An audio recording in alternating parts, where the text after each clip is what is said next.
ચાલો ભાઈ, wave optics છે. તમે વેવ ફ્રન્ટ ભણતા હતા, ફટાફટ જવા દઉં છું. જે આપણા કામનું છે ને તે. હા, થઈ ગયું. વેવ ફ્રન્ટ એટલે શું? તો રે ઓપ્ટિક્સ અને વેવ ઓપ્ટિક્સનો બેઝિક ડિફરન્સ શું ખબર? રે ઓપ્ટિક્સની અંદર જ્યારે કોઈ ઓબ્જેક્ટ, એની ખાલી ઇમેજ સાથે જ વાત કરવાની છે. ઇમેજ તો આપણો મિરર હોય. તમે શું કરતા હતા? ખાલી બે રેને મોકલતા હતા. કયા લોને આપણે જોતા હતા? Law of reflection. Angle of incidence આપાત કોણ, that is equal to angle of reflection. અને આના પરથી તમને કે આ વર્ચ્યુઅલ કે આ રિયલ ઇમેજ મળતા હતા. પણ તમે કોઈ દિવસ ઇમેજની ઇન્ટેન્સિટી ગુજરાતીવાળા કેટલી તીવ્રતાવાળી ઇમેજ બને એની વાર્તા કરતા હતા નહીં. એ મેં ખાલી કયું હતું પેલું ટોટલ ઇન્ટરનલ રિફ્લેક્શન વખત થોડી વાર્તા કરેલી કે જો ઇન્ટેન્સિટીનો ગ્રાફ આવો આવે. કોની એક્ઝામ પૂરી થાય ને કોઈ પાછળ જોઈ લેજો. હું તમને આખું શેડ્યુલ બનાવી આપીશ. ચાલો હવે આગળ વધીએ. તો ઇન્ટેન્સિટી જોવી હોય તો હવે તમારે બધા જ આ સોર્સમાંથી આવતા બધા જ રેઝને કે વેવ્સને કન્સિડર કરવા પડે. બધા જ વેવ્સને કન્સિડર કરવા પડે. કારણ કે ઇન્ટેન્સિટી કોની પાસે હોય? વેવ પાસે હોય. અને કેટલી ઇન્ટેન્સિટી મળેલા કોઈને યાદ હોય તો હાફ રો એ વી સ્ક્વેર ઓમેગા સ્ક્વેર. આવું મિકેનિકલ વેવમાં ભણેલા, યાંત્રિક તરંગોમાં.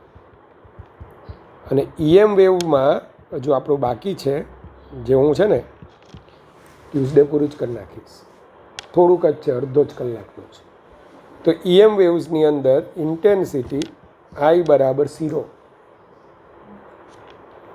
અને રો એટલે એપ્સિલોન 0 ERMS સ્ક્વેર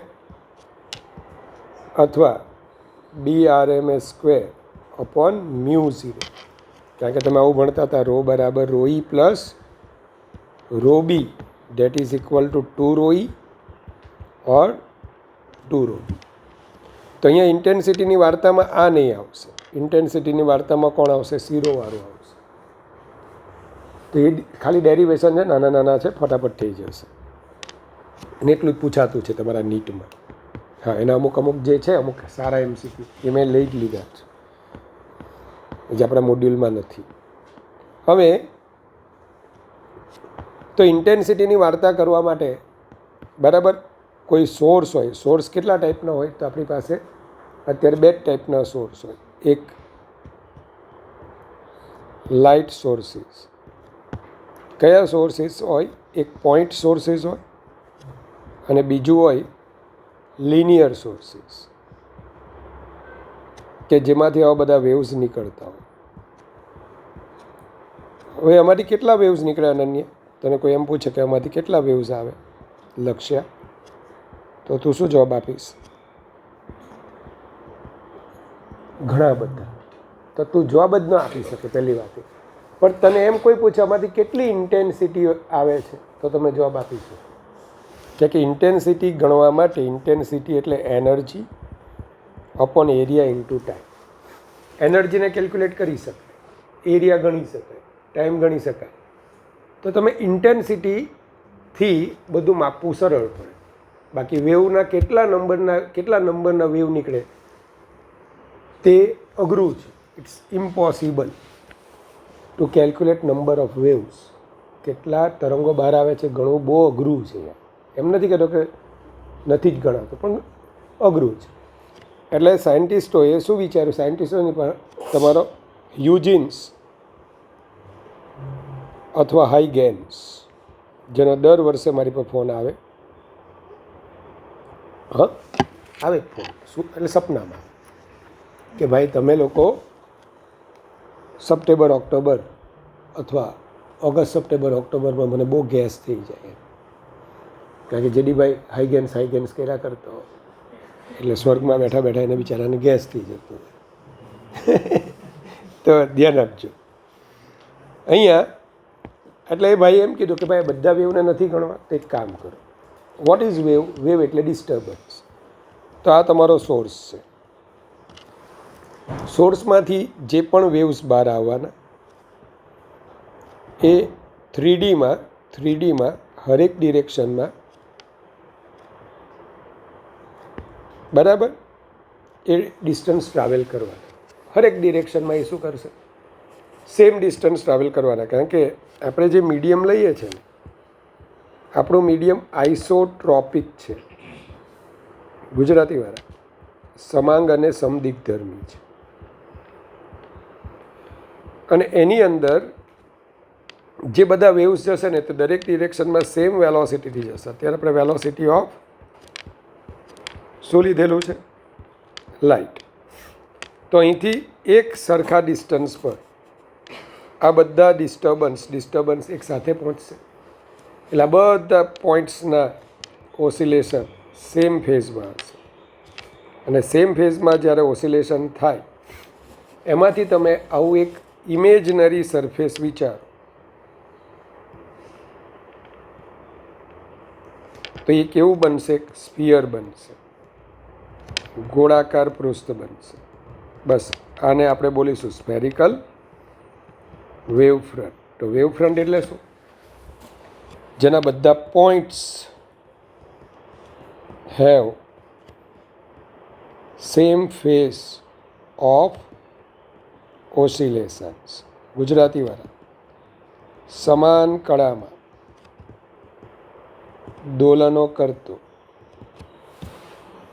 બિંદુઓમાંથી પસાર થતું પૃષ્ઠ. અહીંયા પોઈન્ટ્સ આવશે. પણ જો મિકેનિકલ વેવ હોય ને, દાખલા તરીકે પાણીમાં તમે શું કર્યું? પથ્થર નાખ્યો તો જે બધા વેવ્સ પ્રોડ્યુસ થાય તે મિકેનિકલ વેવ્સ કહેવાય. આ બધા એના 2D વાળા કયા 2D વાળા વેવ ફ્રન્ટ છે. કે પાણીના વેવ ફ્રન્ટ ઉપરનો પણ જે સર્કલ્સ બને તે બધાને શું કહીશું? એના વેવ ફ્રન્ટ. કારણ કે આ બધા જે પાર્ટિકલ છે ને બધાના ઓસિલેશન સેમ ફેઝમાં હશે. કેવી રીતના હશે? પેલા એક ઉપર આવતો હોય તો બીજો ઉપર આવશે, પાછો પેલો નીચે જતો હોય તો એ નીચે જશે. ચાલો, તો હવે સોર્સ લિનિયર હોય તો બોલો આના વેવ ફ્રન્ટ કેવા હોય? અનન્ય સિલિન્ડર. કેમ સિલિન્ડ્રિકલ? આ બધા પોઈન્ટ્સ પાસે વેવ્સ એક સાથે પહોંચવાના એટલે એમના ઓસિલેશન્સના ફેઝ કેવા રહેવાના? સેમ. હવે આ ચેપ્ટરમાં આપણે શું વિચારવાનું? વેવ્સ પ્રોડ્યુસ થયા, વેવ્સ બધે ગયા, પણ એક એક વેવને નથી જોવાનું. એને બદલે આપણે એવું જોવાનું કે T1 ટાઈમે વેવ ફ્રન્ટ જો અહીંયા હોય તો T2 ટાઈમે આપણું વેવ ફ્રન્ટ બિગર, T3 ટાઈમે ઓર બિગર ને બિગર થતું હશે. ટૂંકમાં આપણે મોશન ઓફ વેવને મોશન ઓફ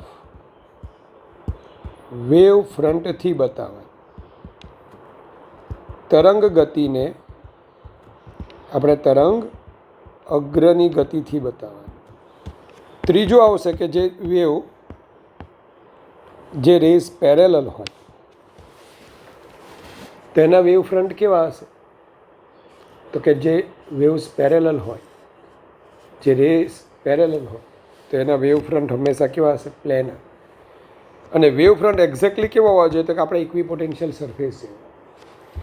આ જે વેવની જે ડિરેક્શન હોય ને, આ ડિરેક્શન એને ઓલવેઝ એ કેવા હોવા જોઈએ? પરપેન્ડિક્યુલર. પેલામાં ઇલેક્ટ્રિક ફિલ્ડને ઇક્વિપોટેન્શિયલ સરફેસ કેવી હતી? સમસ્થિતિમાન પૃષ્ઠો વિદ્યુત ક્ષેત્રને કેવા હતા? લંબ હતા. તો અહીંયા વેવ ફ્રન્ટ એ રેઝને પરપેન્ડિક્યુલર થવા જોઈએ.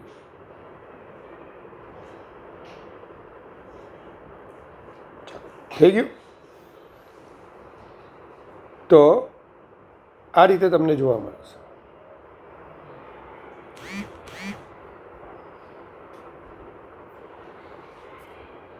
કોણ છે? આદિત્ય મકવાણા છે કોઈ? અચ્છા, આદિ આપણો. હા, ચાલો.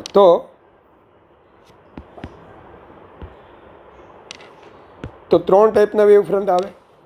પોઈન્ટ સોર્સ હોય તો કયું હોય? સ્ફેરિકલ. લિનિયર સોર્સ હોય તો કેવું હોય? બોલજો. સિલિન્ડ્રિકલ. અને આ બધા wave front at bigger distance કેવા બની જાય? પ્લેનર. કે આપણો જે સન છે ને, સનમાંથી આવતા, ચાલો તો મોશન ઓફ વેવ ફ્રન્ટ. આપણે સન, આપણી અર્થ, સનમાંથી જે પણ વેવ ફ્રન્ટ આવવાનો, સન એ આપણો કયો છે, પોઈન્ટ લાઇક સોર્સ છે, તેનું વેવ ફ્રન્ટ કેવું હશે, સ્ફેરિકલ. પણ અર્થ પાસે તમે જેને જસ્ટ આટલા જ પાર્ટને કન્સિડર કરો, અર્થ પાસેના આટલા પાર્ટને કન્સિડર કરો, તો આ બધા રેસ તમને કેવા દેખાવાના, બોલો, પેરેલલ દેખાવાના. એટલે ખાલી અર્થ પૂરતું આપણે કન્સિડર કરીએ તો આપણો આ વેવ ફ્રન્ટ કેવું બને, પ્લેન. એટલે ઇન્ફાઇનાઇટથી જે રેઝ આવે છે એના વેવ ફ્રન્ટ પ્લેનર હશે. ચલો કમ્પ્લીટ. આગળ વધીએ તો હાઇગેન્સનો સિદ્ધાંત શું છે. તો હાઇગેન્સને કોઈકે એમ પૂછ્યું કે કોઈક ટાઈમે સપોઝ તમારી પાસે આવું વેવ ફ્રન્ટ છે. મેં આખો સ્ફિયર નથી દોર્યું, કોઈ એક ડિરેક્શનમાં જતું આવું એક વેવ ફ્રન્ટ બતાવ્યું છે, જે ક્યાંથી પ્રોડ્યુસ થાય છે, પોઈન્ટ સોર્સમાંથી. પોઈન્ટ સોર્સમાંથી જો પ્રોડ્યુસ થતું હોય તો એનું વેવ ફ્રન્ટ કેવું હોય, સ્ફેરિકલ. એટલે એ ભાઈને એમ કોઈકે એમ પૂછ્યું કે હવે નવું વેવ ફ્રન્ટ ક્યાં હશે ને કેવું હશે. એ ભાઈએ શું કીધું કે એક કામ કરો, આવું એઝ્યુમ કરો કે આ વેવ ફ્રન્ટના હરેક પોઈન્ટ એ ઇન્ડિવિઝ્યુઅલ સોર્સ, વ્યક્તિગત ઉદ્ગમ, મેઇન તો આ જ છે, મેઇન સોર્સ આ છે, પણ આ બધાને શું ગણવાના, ઇન્ડિવિઝ્યુઅલ સોર્સ તરીકે ગણી લો.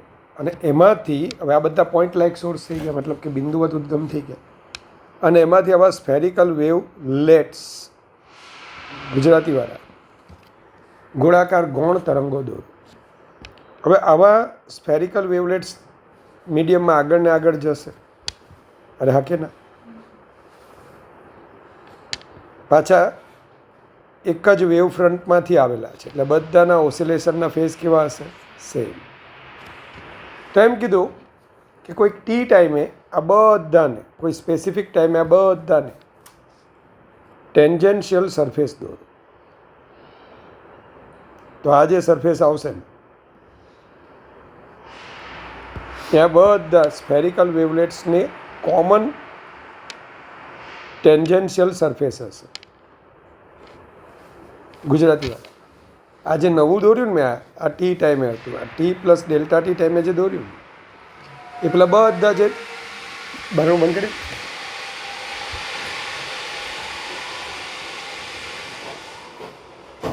બધા જે નાના નાના સ્ફિયર છે ને એ બધાનું ટેન્જેન્શિયલ સરફેસ હશે. પણ આવા તો બોલો બે દોરી શકાય, એટલે આ બાજુ પણ ટેન્જેન્શિયલ સરફેસ આવે કે નહીં આવે, હા. તો આવા તો બબ્બે વેવ ફ્રન્ટ આવે. તો આ જે ટેન્જેન્શિયલ સરફેસ આવીને એ ટી પ્લસ ડેલ્ટા ટી ટાઈમનું ન્યૂ વેવ ફ્રન્ટ બતાવે, મતલબ કે નવું તરંગ અગ્ર બતાવે. હવે આવું જો થાય તો માનજો કે લાઇટ બબ્બે ડિરેક્શનમાં ટ્રાવેલ કરે, આગળ જાય ને પાછળ જાય. તો હાઇગેન્સે આનો જવાબ ન આપી શકે, જે હાઇગેન્સના લોની લિમિટેશન કે. તો હાઇગેન્સના લોથી શું ન જાણી શકાય કે direction of motion of wave front, તરંગ અગ્રની ગતિની દિશા ન જાણી શકે. તમને કોઈક વેવ ફ્રન્ટ મેં આપી દીધું, સપોઝ આવું મેં વેવ ફ્રન્ટ આપ્યું અને મેં તમને રેની ડિરેક્શન નથી આપી, તમે એમ જ કહેશો કે એ બી સી ડી એ કોની જેમ બિહેવ કરશે, ન્યૂ સોર્સની જેમ. અને એમાંથી શું બનાવશે, આવા સ્ફેરિકલ વેવલેટ્સ બનાવશે. આમાંથી આવા બધા વેવ્સ બહાર આવશે. હવે ટી પ્લસ ડેલ્ટા ટી ટાઈમે આપણું આ હતું, તો ટી પ્લસ ડેલ્ટા ટી ટાઈમે તમે નવું વેવ ફ્રન્ટ ડ્રો કરશો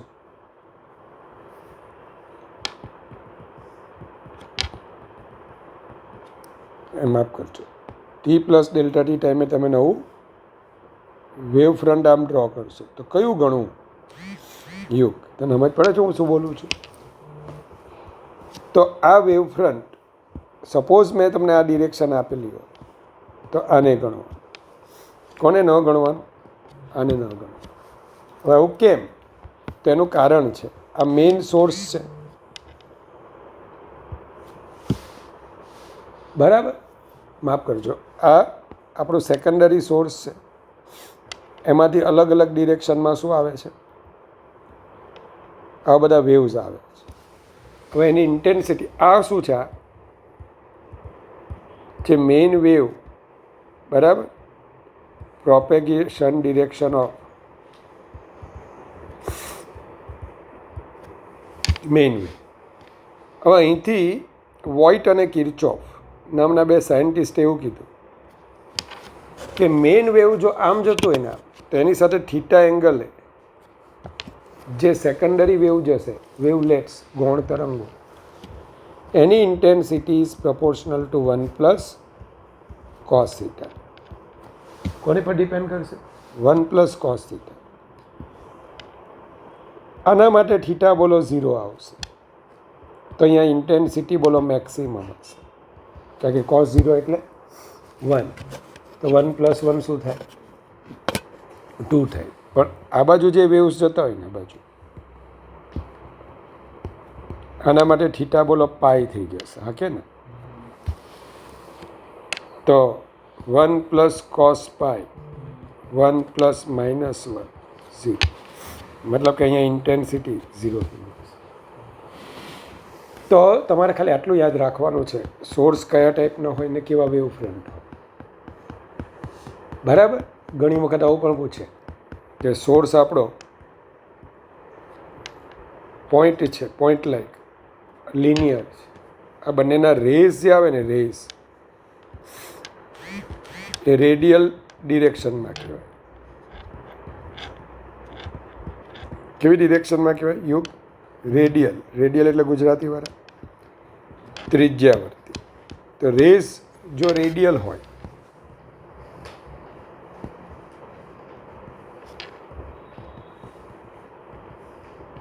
તો વેવ ફ્રન્ટ્સ કેવા હશે? બે, કાં સ્ફેરિકલ કાં સિલિન્ડ્રિકલ. ગુજરાતીવાળા સિલિન્ડ્રિકલ એટલે નળાકાર. બે ટાઈપના વેવ ફ્રન્ટ હશે, ક્યાં સ્ફેરિકલ હશે, ક્યાં સિલિન્ડ્રિકલ હશે. સ્ફેરિકલ ક્યારે હશે? પોઈન્ટ સોર્સ હોય તો. અને સિલિન્ડ્રિકલ ક્યારે હશે? લિનિયર સોર્સ હોય તો. એક જ વેવ ફ્રન્ટ, એક જ તરંગગ્રના બધા પોઈન્ટ્સ વચ્ચે ફેઝ ડિફરન્સ કેટલો હશે? 0, કારણ કે ફેઝ સેમ છે. તો કળા સમાન છે તો કળા તફાવત, ફેઝ ડિફરન્સ શું હોય? 0. પણ જો રેઝ પેરેલલ હોય તો પછી વેવ ફ્રન્ટ કેવું હોય? પ્લેનર. પ્લેનર એટલે ગુજરાતીવાળા સમતલ. બસ આટલું યાદ રાખવાનું છે. પછી હાઇગેન્સનો લો યાદ રાખો. એનું જો કે MCQ વાઇઝ એવું બધું કંઈ પૂછતા નથી. ચલો, થઈ ગયું? તો જો આ હાઇગેન્સનો લો મેં એવું લખ્યું છે, તરંગગ્રની ગતિની દિશા જાણી શકાતી નથી, 1 પ્લસ કોસ થીટા, બધું અંગ્રેજી થઈ જશે. હવે કોહેરન્ટ સોર્સિસ આવે. કોહેરન્ટ એટલે મેં શું ભણાવેલું, કોઈને યાદ છે? અચ્છા, વેવ ફ્રન્ટ એનો શેપ ક્યારે બદલે? અત્યારે આપણે એવું કીધું લક્ષ્ય, તારું ઇનિશિયલ વેવ ફ્રન્ટ સ્ફેરિકલ હોય તો નવું પણ સ્ફેરિકલ જ બને. તારું ઇનિશિયલ વેવ ફ્રન્ટ સિલિન્ડ્રિકલ હોય તો નવું વેવ ફ્રન્ટ પણ કેવું બને? સિલિન્ડ્રિકલ જ બને. પણ આવું ક્યારે? મીડિયમ આઇસોટ્રોપિક હોય. આઇસોટ્રોપિક મતલબ સમાંગ અને સમદિગ્ધર્મી હોય. બધે જ વર્ચ્યુ સેમ હોય, બધે વેવ સી જેટલી સ્પીડથી ટ્રાવેલ થતા હોય છે. પણ આવું હોય તો યાર, આવું હોય તો મેં કયો લેન્સ લીધો છે? Jaypal, convex lens. મેં રેઝ કયા મૂક્યા છે? મેં રેઝ મૂકેલા છે.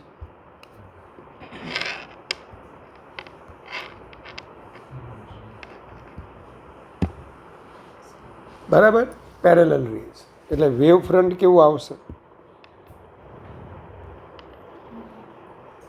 પ્લેન. હવે આ બધા રે ભેગા થાય ને ભાઈ, એટલે ક્યાં આ ભેગા થવાના? ફોકસ પર.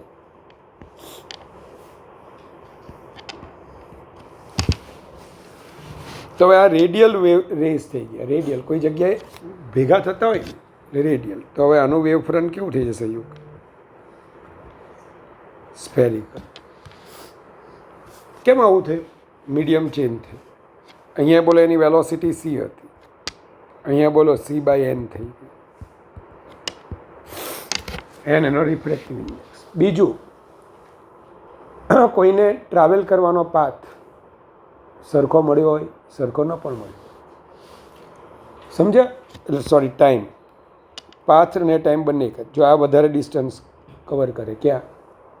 લેન્સમાં. જ્યારે આ લેસ, આ પણ લેસ. અને આને લીધે છે ને ઓપ્ટિકલ પાથ ડિફરન્સ આવે. પણ એ શું છે તે હું તમને સમજાવું છું. બરાબર? વાયડીએસી આપણે ભણીએ ને તેમાં હું સમજાવું. ચાલો હવે આપણે કોહેરન્ટ સોર્સિસ. કોહેરન્ટ સોર્સિસમાં શું હોય?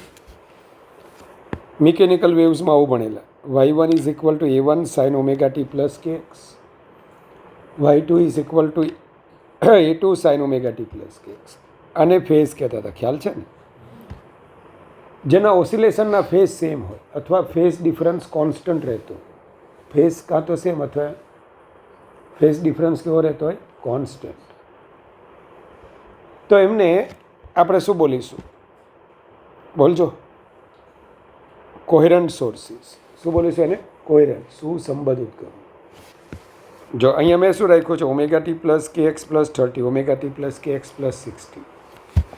તો કોઈ પણ ટાઈમે ઓમેગા ટી અને કોઈ પણ પોઝિશન પર ઓમેગા ટીને કે એક્સ તો સેમ જ રહેશે. દર વખતે બોલો ફેઝનો ડિફરન્સ કેટલો આવશે અનિશા? 60 माइनस 30 यानी कितना? 30 डिग्री. ये सेम ही रहेगा. चलो फिर आएगा हमारा प्रिंसिपल ऑफ सुपरपोजिशन. वो मैंने आपको पढ़ाया है, वेव्स में पढ़ाया है, SHM में पढ़ाया है. जब भी आप ऐसा करोगे, फिर से एक बार याद करवा लेता हूँ. चलो इस बार मैं y1 लिखता हूँ. तो आपने क्या लिखा था? y1 a1 sign omega t minus के एक्स प्लस 5 a2 साइन. चलो ना, यहाँ पे x भी नहीं लिखता, r लिखता हूँ.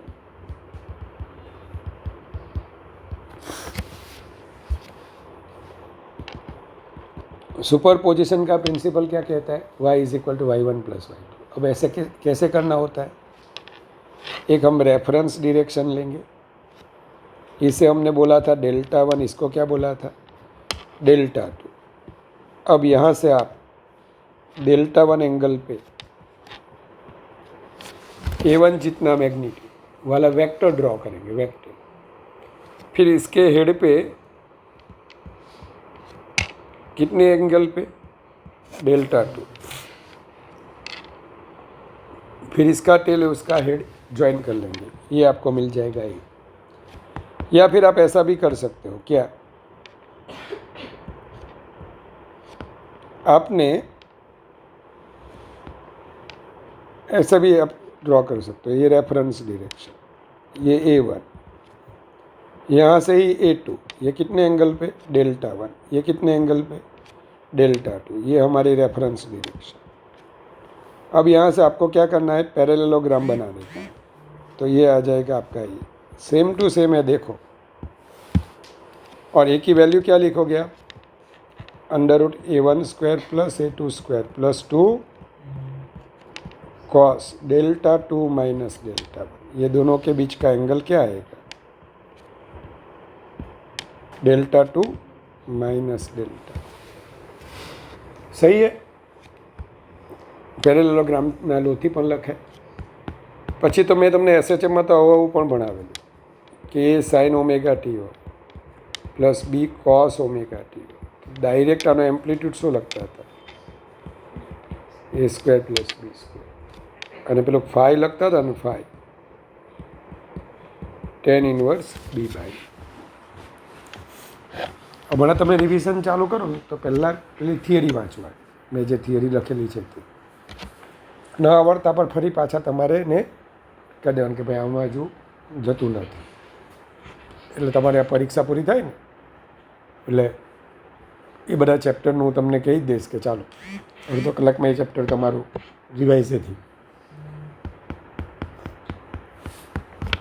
આપણે ગ્રેવિટેશન એ બધામાં વાર નહીં લાગશે, સજ્જે વાર નહીં લાગે. ચાલો, તો આપણે આવું જ ભણી ગયા હતા ભાઈ.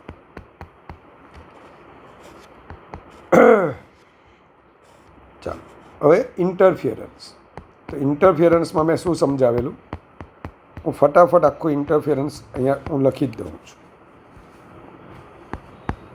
યોગ આવડે છે ઇન્ટરફિયરન્સ મોટા? આ વખતે હવે આપણે છે ને લાઇટના વેવ લેવાના છે. તો S1 અને S2.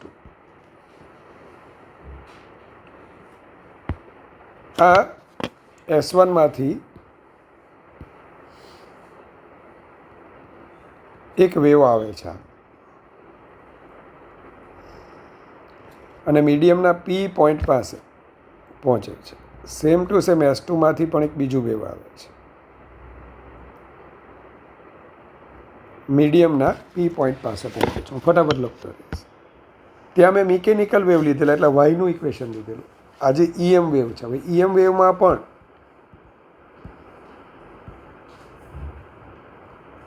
अनिशा कौन कौन से वेव होते हैं? ई वाला होता है, बी वाला होता है. सपोज पॉजिटिव एक्स डायरेक्शन में जा रहे हैं तो sine omega t minus omega 1t minus k1x minus plus 5 B का B0 sine omega 2t minus k2x plus 5. आपको ये भी मालूम है कि अगर ई का वेव ऐसा होता है तो बी का वेव ऐसे आएगा.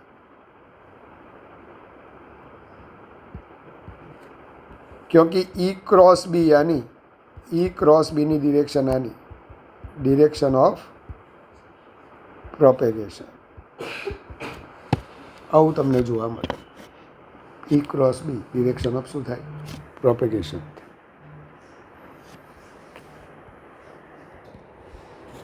ઈ ક્રોસ બીની ડિરેક્શન એ પ્રોપેગેશનની ડિરેક્શન EM વેવ્સમાં ભણે.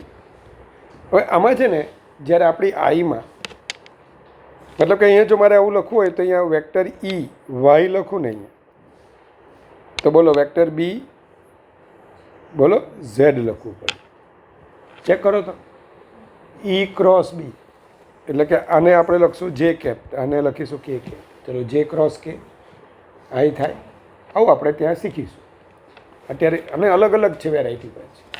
પાછું તમે ખાલી K1x K2x જ લખ્યા છે પણ એને આપણે K.R આ ફોર્મમાં લખ્યું એટલે તમને એ બધા જેટલા MCQ છે ને મેઇન્સના હોય, એડવાન્સના હોય કે નીટના, અત્યાર સુધી આપણે કઈ ડિરેક્શનમાં વેવને પ્રોપેગેશન કરાવતા હતા ખબર છે ને? આ એક્સ એક્સિસ હોય, આ વાય હોય ને આ ઝેડ.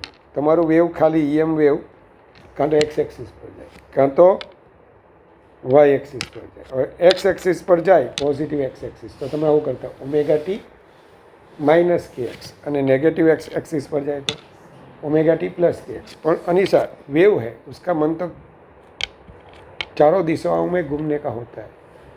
सपोज ऐसे गए ऐसे, अब आपको आप कैसे रिप्रेजेंट करोगे तो वो वाला फॉर्मूला मैं आपको समझा दूंगा कि वेक्टर के कैसे फाइंड किया जाता है. अब आ चैप्टરમાં નથી આવો પણ તમારી આઈમાં જ્યારે લાઇટ જાય ને લાઇટ તો લાઇટ ગઈ એનો મતલબ કે વેક્ટર E અને વેક્ટર B એના ઓસિલેશન આઈમાં થાય. લાઇટ જવી એટલે કે વેવ જવા અને વેવ જવા એટલે કે પોઈન્ટ્સના આઈના હરેક પોઈન્ટ પાસે શું થવા? E અને Bના ઓસિલેશન. હવે આપણી આઈ છે ને ખાલી सिर्फ वेक्टर E के प्रति ही वो सेंसिटिव है I is sensitive for vector E only. જે I છે એ કોના માટે સેન્સિટિવ છે? વેક્ટર E માટે જ સેન્સિટિવ છે. બીનું વેક્ટર એટલે કે બીનું વેવ આપણી આઈમાં જતું હોય તો કંઈ જ ફિલિંગ આવે નહીં. લાઇટમાંથી વેક્ટર ઈના વેવ્સ નીકળી જાય અને ખાલી બીના વેવ આપણી આईમાં एंटर થાય तो हमें क्या आ जाएगा? ब्लाइंडनेस आ जाएगी, हम ब्लाइंड हो जाएंगे. लाइट आ रही है फिर भी दिख नहीं रहा है. सिर्फ और सिर्फ ई होगा तो सब कुछ दिखेगा. तो इसीलिए वेक्टर ई जो होता है ना उसे हम लाइट वेक्टर बोलते हैं. क्या बोलते हैं उसको? Light vector. भाई आज लाइटનો વેક્ટર, તું જ અમારી લાઇટનો વેક્ટર. હવે S1 અને S2 માંથી જ્યારે વેવ્સ જાય ક્યાં જાય? P પાસે. તો એના ઇક્વેશનમાં હું ખાલી આવું જ લખીશ. S1 હશે ને તો vector E1, vector capital E1 sine ω1t minus K1R1 plus 5, જ્યાં R1 આ ડિસ્ટન્સ. S2 હોય ને તો યુગ આવું લખીશ, vector E2 sign ω2t K2R2 plus 5. મોટા ખબર પડે તો ને. मैं पहला वाई અને ए ने बदले स्मॉल वाई और ए के बदले मैंने यहाँ पे स्मॉल ई कैपिटल ई को बोला जाता है एम्पलीट्यूड. अब ये दोनों जब पी पॉइंट पे सुपरपोज हो गए एट पॉइंट पी तो ई आएगा हमारा E1 प्लस E2. अब बड़े हो गए हो आप. हाँ, इसको हम डेल्टा 1, इसको हम डेल्टा 2 लिखते हैं. तो यहाँ पे आप क्या लिखोगे? लास्ट वाला result vector E1 sine delta 1 plus vector E2 sine delta 2. तो आप लास्ट वाला रिजल्ट ये लिखोगे, E is equal to √E1 square E2 square 2E1 E2 sine delta 2 minus delta 1. सही है. मैंने किसको रिप्लेस किया हुआ है? A1 A2 और A. ई स्क्वायर क्या आएगा? फटाफट बोलना, मैं फटाफट ही लिखूँगा. 2E1 E2 को सॉरी यहाँ पे गलती है ना, कॉस डेल्टा 2 माइनस डेल्टा. चलो अब इंटेंसिटी यानी क्या? I is proportional to E square. तो यहाँ पे मैं लिखूँगा वैसे तो I एवरेज, क्योंकि पहले मेरे को यहाँ पे एवरेज लेना होता है. E1 E2 का क्यों एवरेज मैंने नहीं निकाला? जो कांस्टेंट टर्म होता है ना निशा, उसका एवरेज कांस्टेंट ही रहता है. मेरी जेब में अगर 10 रुपया है, पूरे दिन में घूमा, खर्चा नहीं किया, तो उसका एवरेज वैल्यू क्या रहा? 10 रुपया, क्योंकि वो चेंज नहीं हो रहा है. लेकिन 2 रुपये का पाउच पिया, 3 रुपया पड़ा हुआ मिला, हाँ, वो मैंने भिखारी को दान कर दिया, तो वो चेंज हो रहा है. तब कुछ एवरेज वैल्यू बन सकती है. लेकिन जो कांस्टेंट रहता है उसकी एवरेज क्या होती है?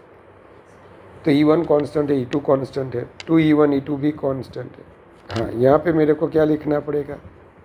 क्यों लिखना पड़ेगा?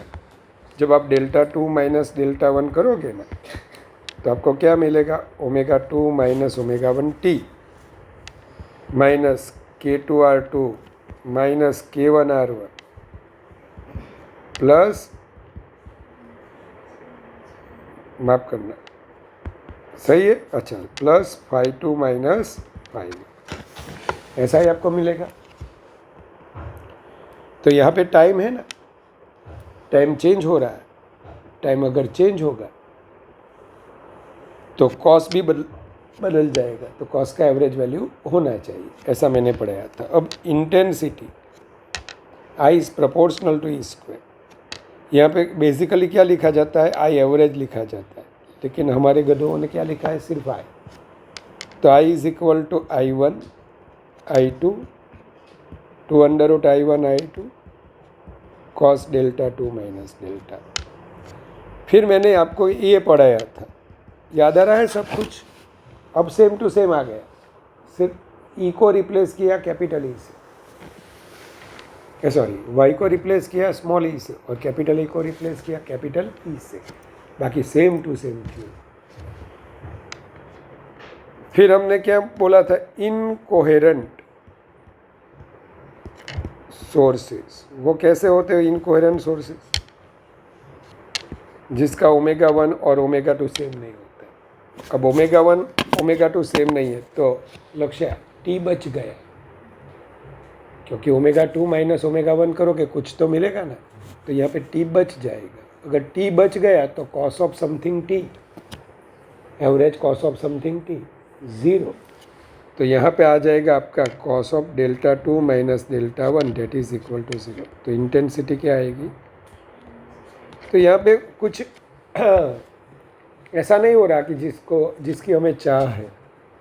अभी अंधेरा अंधेरा है, मैं बोला उजाला करो, तो किसी ने एक एलईडी ऑन की, फिर भी अंधेरा है तो आप दूसरी एलईडी ऑन करोगे, तीसरी एलईडी ऑन करोगे, तो सभी का जो प्रकाश है ना, लाइट है ना, वो कोई पॉइंट पे सुपर इम्पोज होगा और हर एक की इंटेंसिटी सिर्फ ऐड होगी, कुछ नया देखने को आपको नहीं मिलेगा। हमारी जो एलईडी होती है ना, इसमें सेम ही होता है, उसमें जो भी वेव्स आते हैं बाहर निकलते हैं, उसका ओमेगा 1 ओमेगा 2 ओमेगा 3 जितनी भी है वो सेम नहीं है। तो हमें हर पॉइंट पे, रूम के हर पॉइंट पे जो भी इंटेंसिटी मिलेगी वो सभी इंडिविजुअल सोर्स की इंटेंसिटी का एडिशन ही मिलेगी। लेकिन जो आपके सिलेबस में है वो ये है, जिसमें आपको क्या बोला गया है कि भाई दोनों की फ्रीक्वेंसी भी सेम है, φ2 माइनस φ1 वो 0 और कांस्टेंट। अब ओमेगा 1 ओमेगा 2 इसे बोलेंगे कोहेरेंट सोर्स। अब ओमेगा 1 ओमेगा 2 है हमारा मीडियम आइसोट्रॉपिक है। आइसोट्रॉपिक होना मतलब अगर ये सी स्पीड से बढ़ रहा है तो इसकी भी स्पीड क्या होगी, सी। अब आपको तो पता ही है v is equal to omega by k, और यहाँ पे v को रिप्लेस करेंगे c से, क्योंकि ये लाइट वेव है।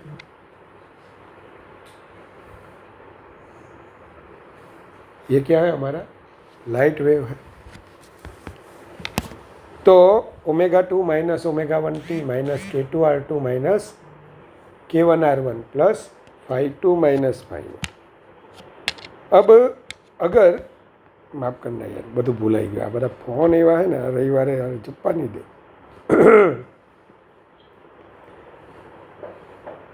હવે ધ્યાન આપજો।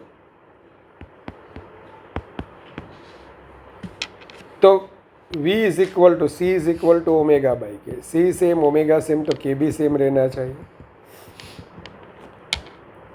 युगला, अब तू अगर लिखेगा ये कौन सा वाला term, average cos delta 2 minus delta 1, कौन चला गया बेटा, टाइम।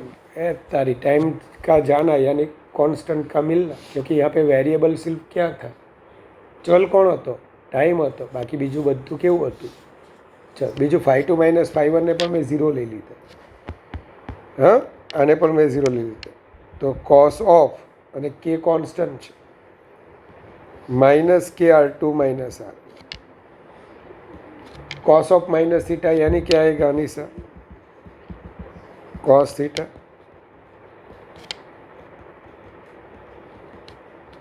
सही है मिस, हाँ। अब ये पूरा कांस्टेंट हो गया तो अब क्या लिखोगे, अब KR2 माइनस R1 को हम फाई से रिप्लेस करेंगे तो फाई को क्या बोलते थे हम, के यानी 2 पाई लेमड़ा। R2 माइनस R1 को क्या बोलते थे हम, पाथ डिफरेंस। क्यों पाथ डिफरेंस, तू GM जा रही है तेरे घर से, मैं भी GM जा रहा हूँ मेरे घर से अनीशा, हम वहाँ पे जब मिलते हैं तो तूने जो डिस्टेंस ट्रैवल किया, मैंने जो डिस्टेंस ट्रैवल किया, उसका जो डिफरेंस होता है उसे क्या बोला जाता है, पाथ डिफरेंस। तो R2 माइनस R1 फिगर में आप देख सकते हो ये पाथ का डिफरेंस होगा। चलो फिर हमने क्या पढ़ा था उस टाइम कि अब इंटेंसिटी का फॉर्मूला ये आ जाएगा, इसे हम cos फाई भी लिखते हैं। I1 plus I2 plus 2 under root I1 I2 cos phi. यहाँ पे कॉस फाई की मिनिमम वैल्यू अगर -1 लिखते हैं तो intensity I minimum that is equal to I1 plus I2, जिसे हम क्या लिखेंगे under root I1 minus under root I2 whole square. आता है ना वो परफेक्ट स्क्वायर वाला, लेकिन यहाँ पे cos phi is equal to 1 लिखते हैं तो आई मैक्सिमम आएगा I1 plus I2 plus 2 under root I1 I2 under root I1 plus I2 whole square. यहाँ पे क्या होगा खबर पता है आपको? यहाँ पे भी एक क्रेस्ट मिलेगा, एक का एम्पलीट्यूड E1 होगा, दूसरे का एम्पलीट्यूड क्या होगा E2 होगा, और ऐसा भी हो सकता है एक का क्रेस्ट होगा और दूसरे का क्या आएगा ट्रफ होगा। सो रिजल्टेंट एम्पलीट्यूड यहाँ पे क्या आएगा E1 plus E2। Resultant amplitude क्या आएगा E1, क्योंकि दोनों एक ही डायरेक्शन में। लेकिन यहाँ ए तारी मैंने गलती कर दी है, अनीसा बोलती नहीं है तू। यहाँ पे ये आएगा, यहाँ पे क्या आएगा, इस वजह से वहाँ पे इंटेंसिटी क्या होगी मैक्सिमम। यहाँ पे आएगा एक का क्रेस्ट आएगा और उसी जगह पे दूसरे का क्या आएगा ट्रफ आएगा। ई क्या आएगा E1 माइनस E, इस वजह से यहाँ पे इंटेंसिटी कम मिलेगी। इसे बोला जाता है कंस्ट्रक्टिव। चलो कुछ मिलके कंस्ट्रक्ट करते हैं, उसका नेचर हेल्पिंग का होता है। टू क्रेस में भी क्रेस, टू ट्रफ में भी ट्रफ, टू श्रुंग હું ગર્ત હું ગર્ત। હા ટ્રફ એટલે ગર્ત તીર્થ, બંને એકબીજાને હેલ્પ કરે। જેને અહીંયા કાટ डाला, E1 बोलेगा तू ऊपर जा, वो बोलेगा नहीं नीचे जा, तो ये डिस्ट्रक्शन की निशानी है। इस वजह से क्या बोलेंगे हम डिस्ट्रक्टिव इंटरफियरेंस। इंटरफियरेंस क्या, हाँ एक जब भी कोई काम कर रहा होता है तो दूसरा उसमें कुछ सलाह मशवरा देता है तो वो क्या बोलेगा डोंट इंटरफेयर मी, ऐसा कुछ बोलता है ना इंग्लिश में। भट्टी सर के आप स्टूडेंट्स हो तो मेरे से तो काफ़ी अच्छा आपका नॉलेज है। अभी मैं तो सीख रहा हूँ जयपाल, थोड़ा सा सीखा ना इंग्लिश। तो यहाँ पे ये पूरी घटना को इंटरफियरेंस बोला जाता है। अब काफ़ी घटनाएं ऐसी होती है जहाँ पे दूसरे की दखलगिरी हमें आसानी करती है। लाइक आप स्कूल में पढ़ने जाते हो, अब पढ़ चुके हो, रिवीजन आता है, सर आपको हेल्प करते हैं, कंस्ट्रक्टिव। आप पढ़ चुके हो, आप प्रिपरेशन कर रहे हो और दूसरा आके उसका फंडामेंटली बिगाड़ के जाता है, डिस्ट्रक्टिव। हाँ मान चढ़ेला हो એને ડીમોટિવેટ કરી જતા હોય, ડિસ્ટ્રક્ટિવ ઇન્ટરફેરન્સ। સમજ પડે તને યુગલા? આપણું કયું ઇન્ટરફેરન્સ હતું કન્સ્ટ્રક્ટિવ? મારો યુગલા યાર મને ઊંઘ નથી આવી, હું ત્યારે પૂછવું હોય ને તો પૂછજે, ત્યારે તમારો લેક્ચર લઈને ત્યારે ભણાવીને ગયો ને પછી પાછું પેલું પીજીમાં ગયો। પીજીમાં શું થયું ખબર, પેલી વિશ્વા લોકોને પૂછ્યું આવડે છેલ્લા કોમ્બિનેશન ઓફ લેબ્સ કે સર એ તો આવડે એમ કે એ તો કાંઈ એમ કે એટલે કોઈ કદાચ એવું આવડતું હોય કે નહીં આવડતું કે હું પાછો બોલતો જે બે બેઠેલા ને તે પાછા રેગ્યુલર આપણામાં બેસતા ને ડાઉટવાળા બીજા નીકળ્યા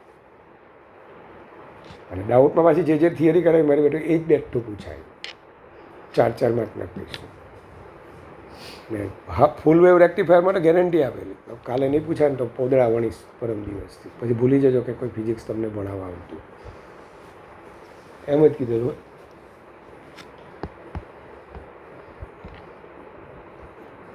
યુગલા આપણે તો ફૂલ વેવ છોડી દીધેલું, અટેમ્પ કરી લો લે।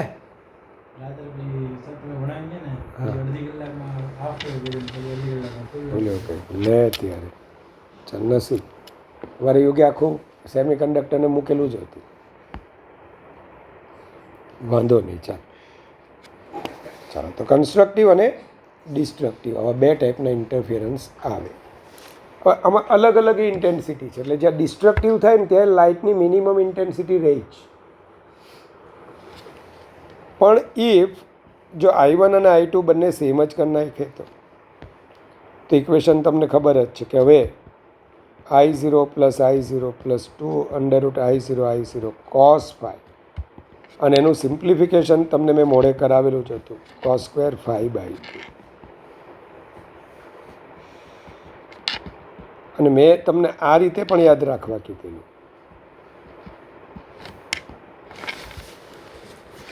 અને હવે થોડું શાંતિથી સમજી લો ને તો તમને તરત ખબર પડશે કે ઇન્ટેન્સિટી જ્યારે સેમ થાય, સોરી ઇન્ટેન્સિટી સેમ થાય મતલબ કે બંનેના એમ્પ્લિટ્યૂડ પણ સેમ થાય. ને હવે કન્સ્ટ્રક્ટિવ ઇન્ટરફિયરન્સ થાય. શું થાય કન્સ્ટ્રક્ટિવમાં? ક્રેસ્ટ સાથે ક્રેસ્ટ, ટ્રપ સાથે ટ્રપ. તો હવે ત્યાં છે ને બોલો શું થઈ જશે? ડાયરેક્ટ અહીંયા પણ લખીએ ને અહીંયા તો તમને તરત ખબર પડશે. અચ્છા, √I0 plus √I0 2 times √I0, 2 નો સ્ક્વેર 4I0. અહીંથી એ ખબર પડશે કે કન્સ્ટ્રક્ટિવ થવા માટે કોસ સ્ક્વેરની વેલ્યુ, કોસની વેલ્યુ 1 હોવી જોઈએ. એટલે આ 5/2 જે છે ને, આ 5/2 હા, એ શું હોવા જોઈએ ખબર? કોસની વેલ્યુ ક્યારે 1 થાય? પાછળ એક વચ્ચે છે ને ભાઈ, cos 0, પછી cos pi, cos 2 pi, હા, cos 3 pi, બધાની વેલ્યુ પ્લસ ઓર માઇનસ 1. તો cos n pi that is equal to, તો cos square n pi that is equal to બોલો 1. તો 5/2 that is equal to બોલો શું હોવું જોઈએ? n pi થવું જોઈએ. તો યુ 5 તેથી 2n pi. કયો ડિફરન્સ મોટા? બોર્ડ આપીને આવ્યા છો, phase difference 5kr2 minus r1 2n pi, હા, 2 pi by lambda n lambda, બરાબર. તો n ઇઝ ઇક્વલ ટુ, આ છે આપણો પાથ ડિફરન્સ. તો અને અહીંયા શું થશે ખબર ને? બંનેના ક્રેસ્ટ સેમ એમ્પ્લિટ્યૂડવાળા, તો ઈ નેટ 2E0 થાય, ઓર બંનેના ટ્રફ બરાબર 2E0 થાય.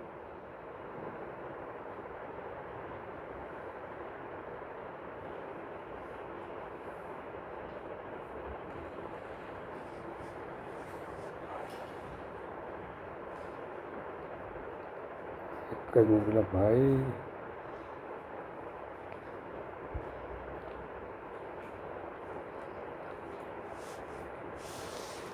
કાલમાં એવું છે, આ નીચે પાછા ડીજેમાં રમતા હોય વાઘરી, ખબર ને? કોને? બાપની તાકાત છે. તો હવાના કોણ બગાડે? આપણે 8 વાગે, તે જ ને 8 વાગે જ ગોઠવી દેવું ને. પેલા થોડાક ફાટલા એવા કપડાં હોય તેવા પહેરીને એ હોય ને.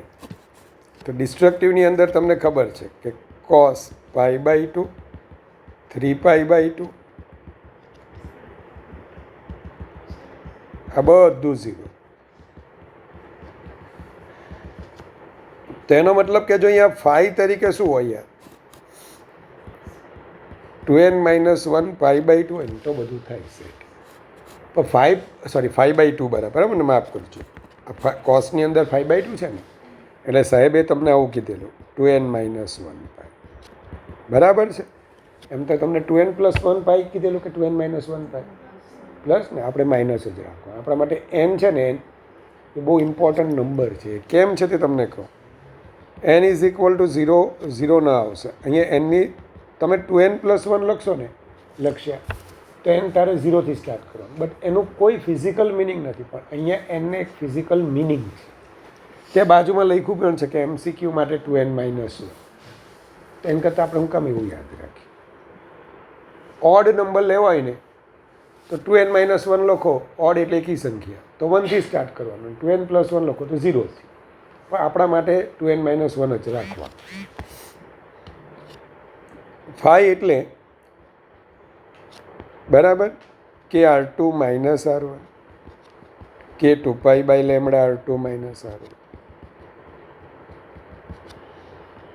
તો પાઈ કટ થાય, R2 - R1 2n-1, તો n આएगा 1 2 3. ચલો કમ્પ્લીટ છે. આ પાથ ડિફરન્સ અને આમાં ફેઝ ડિફરન્સ. હવે ધ્યાન આપજો. અહીંયા શું થશે? E0 અને E0 જે ઇન્ટેન્સિટી એમ્પ્લિટ્યૂડવાળા આવે ને બે વેવ, એકનું ક્રેશ બીજાનું ટ્રફ, તેથી ઈ નેટ શું થશે? 0. હવે મેં તમને ભણાવતી વખતે પણ કીધેલું કે જ્યાં ડિસ્ટ્રક્ટિવ ઇન્ટરફિરન્સ થાય ત્યાં એનર્જી તો જાય જ છે ને, લાઇટ તો જાય જ છે ને. લાઇટનું જોવું મતલબ એનર્જીનું જોવું, લાઇટનું જોવું મતલબ વેવનું જોવું, ને વેવનું જોવું મતલબ એનર્જીનું જોવું. કારણ કે વેવ એક્ઝેક્ટલી શું છે? Propagation of energy and momentum. Wave એક ફેનોમેનન છે કે જેમાં વેવ જાય છે, એનો મતલબ કે આપણે શ્યોરલી કહી શકીએ જો એનર્જી જાય છે, જો મોમેન્ટમ જાય છે. તો અહીંયા એનર્જી ગઈ, બે સોર્સની એનર્જી ગઈ. હા, તો એ સારું પી પાસે ઇન્ટેન્સિટી 0 થઈ ગઈ. તો ત્યાં શું એનર્જી ડિસ્ટ્રોય થઈ ગઈ? ડિસ્ટ્રોય એટલે નાશ પામી? જવાબ છે ના. જ્યાં કન્સ્ટ્રક્ટિવ થયેલું ત્યાં શું થતું હતું? I0 ઇન્ટેન્સિટી જતી હતી. કેટલી થવી જોઈતી હતી? 2I0. એનર્જી ડબલ થવી જોઈતી હતી, એને બદલે 4I0. તો એ 4I0માં જે 2I0માં જે એક્સ્ટ્રા 2I0 આવ્યા એ ક્યાંથી આવ્યા? જ્યાં ડિસ્ટ્રક્ટિવ પાડી હતી ને એ ત્યાં આવી ગઈ. મતલબ કે એનર્જીનું કન્ઝર્વ થયું જ છે, એનર્જી કન્ઝર્વ થઈ જ છે, ઉર્જાનું સંરક્ષણ થયું જ છે, ખાલી એનું રીડિસ્ટ્રીબ્યુશન થયું છે. શું થયું? રીડિસ્ટ્રીબ્યુશન એટલે પુનઃ વહેંચણી થઈ. શું થઈ? પુનઃ વહેંચણી. સમજ પડી? રીડિસ્ટ્રીબ્યુશન. તો during interference there is no loss of any kind of energy. Only distribution of energy will taken place. કે ભાઈ જે ડિસ્ટ્રીબ્યુશન છે તે થાય છે. આથી જ્યાં કન્સ્ટ્રક્ટિવ થાય ત્યાં એનર્જી વધેલી જણાય છે, જે ગઈ છે એની કરતાં વધેલી જણાય છે, અને જ્યાં ડિસ્ટ્રક્ટિવ થાય ત્યાં એનર્જી ઘટેલી જણાય છે. ત્યાં કોઈ લોસ થતો નથી. બરાબર? આવું જૂના PMTમાં પૂછાયેલું એક વખત. ચાલો, બધું આવું મેં બતાવ્યું છે. જો ડિસ્ટ્રક્ટિવમાં આવું થતું હોય, એક વેવ ગયું, આ બીજાનું ટ્રફ જતું, સેમ ટુ સેમ આ એકબીજાની સાથે શું થતા હોય? સુપરપોઝ. એટલે એમનું રિઝલ્ટન્ટ બોલો ત્યાં શું થતું હોય? 0. અહીંયા A1 ને A2 લીધા છે એટલે અહીંયા A1 - A2. પણ જો બંને એ હતે તો બધું ફ્લેટ થઈ જશે. ફ્લેટ મતલબ કોઈ ઇન્ટેન્સિટી આવતે નથી. ચાલો, પછી તો બધા પ્રોબ્લેમ છે. હવે આ ઇન્ટેન્સિટી કેવી રીતે? જો ઇન્ટેન્સિટીનો ગ્રાફ છે 0, π, 2π, 3π. પાઈ એ શું થાય? કન્સ્ટ્રક્ટિવ ઇન્ટરફિયરન્સમાં પાઈ cos પાઈ, એટલે આપણો જે એંગલ લીધો ને આપણે, હા, variation of I with phi, એટલે આપણું ઇક્વેશન શું હતું? I0 બરાબર 4I0, એટલે I એમ લખો. કિંમત મૂકી દેવાની આમાં. 4માંથી એક જ ગ્રાફ સિલેક્ટ કરવાનું પૂછાશે. 5 0, અચ્છા ચાલો મેક્સિમમ. 5 પાઈ, અચ્છા cos π/2 0. 2 પાઈ એટલે cos સ્ક્વેર પાઈ 1, પાછું પીક. આવું તો આવડે ને કરતા? તો આ બધા મેં ને હોદીને બધા મૂક્યા છે. ચાલો હવે આની અંદર આવે છે જે બાકી હતું તે. હવે શું બાકી હતું એ આપણે સમજવાનું છે. બાકી હતું એ આપણું YDSE.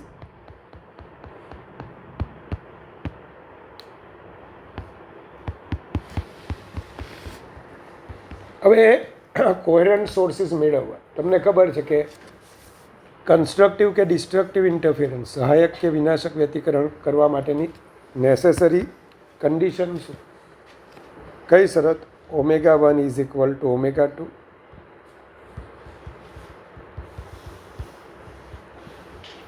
ઇન શોર્ટ, બંને જે આપણા સોર્સ હોય એના ઓસિલેશન સેમ ફેઝમાં હોવા જોઈએ અથવા એમનો ફેઝ ડિફરન્સ કોન્સ્ટન્ટ હોવો જોઈએ. સેમ ફેઝમાં અથવા ફેઝ ડિફરન્સ કોન્સ્ટન્ટ, તો જ આવું થાય.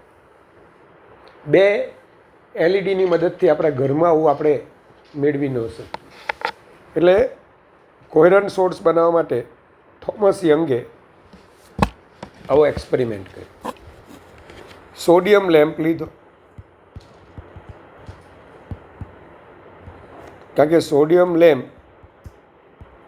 મોનોક્રોમેટિક લાઇટ આપે.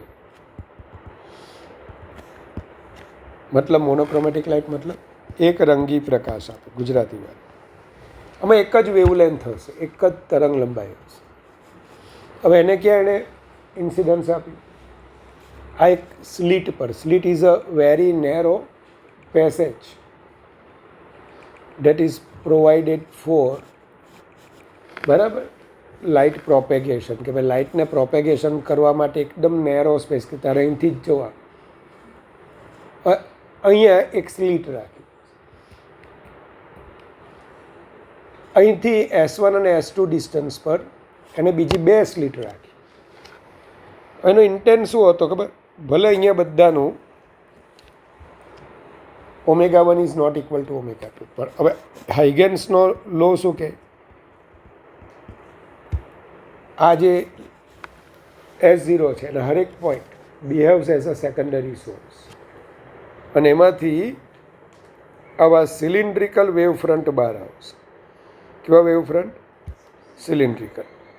તો આવું સિલિન્ડ્રિકલ વેવ ફ્રન્ટ જે અહીંયા બહાર આવ્યું છે, એનો આટલો પોર્શન એક સાથે બોલે અહીંયા ઇન્સિડન્સ થાય, અને એ એક સાથે થાય તે માટે આ ડી જે છે ને, ડી 0.1 મિલીમીટરના ઓર્ડરનું રાખવાનું. કેવું રાખવાનું? 0.1 મિલીમીટર, બહુ નાનું રાખવું, કે જેથી આખો સિલિન્ડર જ્યારે અહીંયા આવે ને ત્યારે S1 અને S2 પર એક જ વેવ ફ્રન્ટ, એક જ તરંગ અગ્ર આપાત થાય ને એક જ વેવ ફ્રન્ટના હરેક પોઈન્ટ્સ નૈસર્ગિક એમના ઓસિલેશનના ફેઝ કેવા હોય? સેમ. એનો મતલબ કે ભાઈ S1 અને S2 સેમ ફેઝમાં ઓસિલેશન કરતા શું બની જશે? પોઈન્ટ્સ. આમાંથી જે વેવ્સ બહાર આવશે, આમાંથી જે બધા વેવ્સ બહાર આવશે એ હવે સ્ક્રીન પર ભેગા થાય. ક્યાં ભેગા થાય? સ્ક્રીન પર. ચાલો તો બરાબર જોજો. S1 S2 પર એક જ વેવ ફ્રન્ટ છે ભાઈ, તો S1 S2 એ સેકન્ડરી સોર્સની જેમ બિહેવ કરે, અને એમાંથી બોલાવા વેવ્સ બહાર આવે. કેવા વેવ્સ બહાર આવશે? સેમ ફેઝના ઓસિલેશનવાળા કે અલગ અલગ વાળા? કારણ કે બોલો એક જ વેવ ફ્રન્ટના વાળા જ છે. આ ભલે S1 માંથી કે S2 માંથી બહાર આવે, પણ આવે છે તો એક જ વેવ ફ્રન્ટ પરથી ને. ચાલો, એટલે આ બંને માટે હવે ω1 ઇઝ ઇક્વલ ટુ શું થઈ જાય? હવે એને ટ્રીક લગાવી, અને હવે આ વેવ્સ જ્યારે અહીંયા સુપરપોઝ થાય ને તો આવું કંઈક દેખાય. મિડમાં છે ને બ્રાઇટ પટ્ટી, ફ્રિન્જીસ, સલાકા. આ બ્રાઇટ ફ્રિન્જ, આ બ્રાઇટ ફ્રિન્જ, જો મેક્સ મેક્સ મેક્સ મેક્સ, ને વચ્ચે જ્યાં દેખાય છે ને એ ડાર્ક. આખો આપણો કેવો રિજન હશે? Dark region. ભલે વ્હાઇટ જેવું દેખાય પણ છે શું? એ ડાર્ક. બસ આવું દેખાય. આને શું કહેવાય? Interference pattern. તો પાછું આ જે ડિસ્ટન્સ હોય ને એ મીટરના ઓર્ડરનું રાખેલું હોય.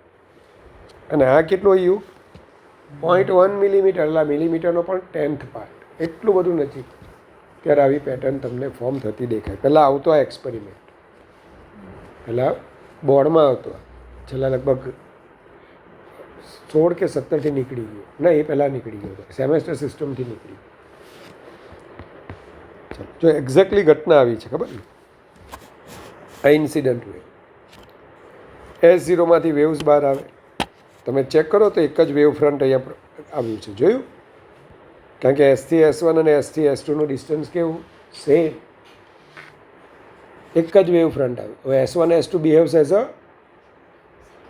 સેકન્ડરી સોર્સિસ, ગૌણ ઉદ્ગમ, અને એમાંથી જ્યારે વેવ સુપરપોઝ થાય ને તો ચેક કરજો, આ ટપકા સાથે જે ડાર્ક ટપકા છે ને, ડાર્ક ટપકા એ ક્રેસ્ટ ટ્રફ ટ્રફ. હા, તો ત્યાં તમને શું દેખાશે બોલો? મેક્સિમમ. અહીંયા તમને મેક્સિમમ આવું દેખાશે.